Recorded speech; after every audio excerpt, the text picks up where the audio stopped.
Ukisikia wahenga usema nyani ni zile zile, misitu ndio ubadilika, hawakukosea.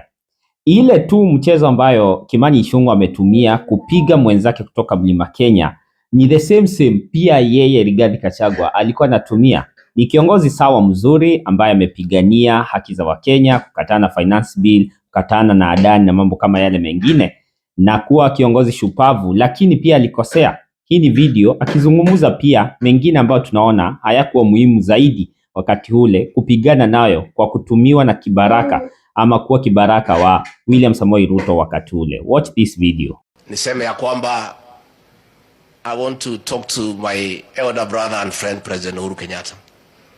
I have sent you a message through your emissary. Please, if you want to talk to us because you don't want to pay taxes, if you want to talk to us so that you don't return the money that you put abroad, you don't have to cause violence through Raila Odinga. You can call us for an honest conversation, and then we can discuss whether you pay tax, whether you don't, how, nini, tunaweza kubaliana. But it's also good for me to tell you, as you finance violence, violence is unpredictable. Many times, it comes to consume the financiers.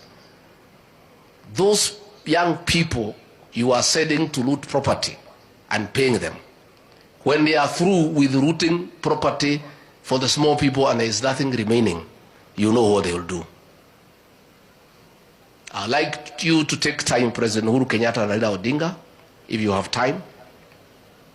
You read the history on the French Revolution of 1789. If you have time. As the revolution was going on, the peasants decided that the bourgeoisie and the aristocracy should be beheaded. And they started beheading them. Along the way, people were getting impatient that the beheading was too slow and they were craving for blood. A man called Robespierre, to sort out that issue, created a machine called the guillotine. And with that machine, the protesters were able to behead people very quickly. And as they beheaded more and more people, they became impatient. The machine was too slow. They wanted a quicker machine. To show their displeasure about the slowness of that machine, they looked for Robespierre and guillotined him. Kama kawaida Kenya mambo ni mengi sana, muda ni mchache na maji yakimwagika yazoleki. Wacha tuone kama William Samoei Ruto ataweza sasa Rigathi Gachagua akiwa upande wa opposition. Na kuna video iko hapa hivi akiexposiwa na mjumbe wa kutoka kule Githunguri. Watch this video. I don't know what is this obsession President Ruto has with new things. When he came in, he found Linda Mama. He realized Linda Mama, and I don't know how he realized because he's not a woman. He has never been in a maternity ward. He has never delivered a child. So I don't know what is this obsession he has with removing what he found to bringing what he thinks is new and creating confusion and mess. He found a very good working program called Linda Mama. He collapsed Linda Mama without any public participation and brought some other new packages. Shisha, shui, shu, shui, sha. Shisha. Linda mpango wa kando. You know. I don't know what is this obsession he has that he has now to collapse the old funding model for our universities and bring a new model. And now he has created a whole total confusion. Our children are getting depressed because they don't even know whether they are going to report to school tomorrow. What is this whole obsession of new things? New things.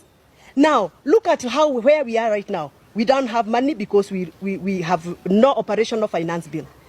Instead of him finishing old projects, he's now going for new. Everything is new. Everything is new. And he has no money. So where is this obsession coming from? And by the way, I sympathize with my new Minister for Energy. My new Minister for Energy, I really sympathize with him. Bwana Wadai, wacha nikuambie. Hiyo kiatu umevalia kimeandikwa Ruto hapo nyuma. Hiyo kiatu itakuuma mbaya sana. Because the president is now hopping from one county to the other, launching new electricity projects. Where will he get the money from? Atarudi kwa hiyo gari pale juu, ataanza kuambia wananchi, huyu Wadai nilimpatia kazi ya kuweka stima, nikaenda nikalaunch stima, lakini yeye hakufanya kazi. Wadai is actually cooked. I sympathize with him. I sympathize with my friend Mheshimiwa Badi. Huyu wa Treasury.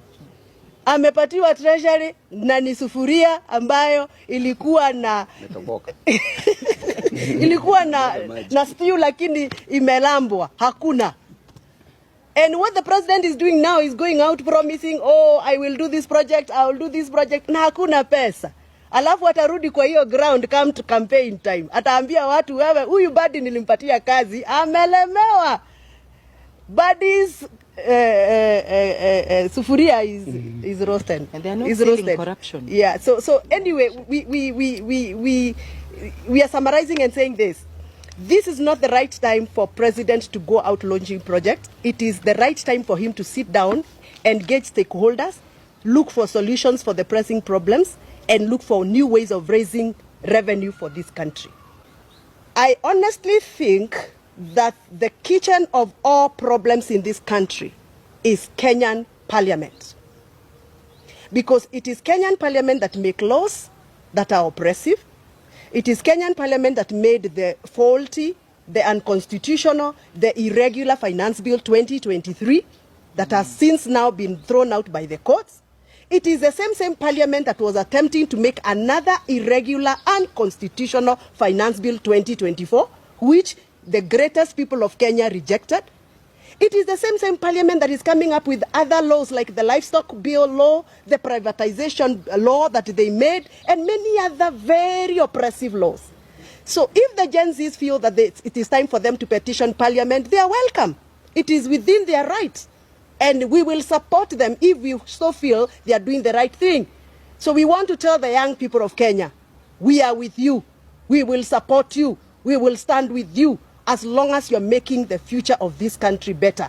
I would want to be an elderly woman in this country to enjoy what the Gen Zs are fighting today. And therefore, when I have the energy to do so, I will support them, I will fight for them, I will lobby for them, I will advocate for them, because I think they are doing the right thing. One day, one time, we were also very young. And we did what we did to have this country the way it is today. Some of us actively engaged to make or to constitute the current Kenyan constitution. And we went through the thick of that day. That is why we have this constitution. The young people of Kenya should not shy away from advocating for what they think is right. The young people should not feel guilty for being on the road to present petitions to parliament, because that is their right as enshrined in the Article 31 of the Kenyan Constitution. The right to present public petitions to public authorities, it is their right. And therefore they should not feel guilty, however painful it is, however hard it is, however difficult it becomes. The young people of Kenya should now know that they have the support of members of parliament like ourselves here. We are no longer going to be intimidated, being accused of, oh, you are funding the Gen Zs, oh, you are inciting the Gen Zs, oh, you are the one who is telling the Gen Zs to do this, because the Gen Zs are people who are schooled. They went to school and we actually gave them free primary education. They are using what we gave them to ask and petition for what they constitutionally deserve. So the young people of Kenya have a right to petition parliament, have a right to petition State House, have a right to petition any public authority if they feel that it is necessary to do so. And there's somebody who asked me when I was coming here, now that you people are complaining things are not right, what solutions are you giving? What alternative solutions are you giving? Now listen to me.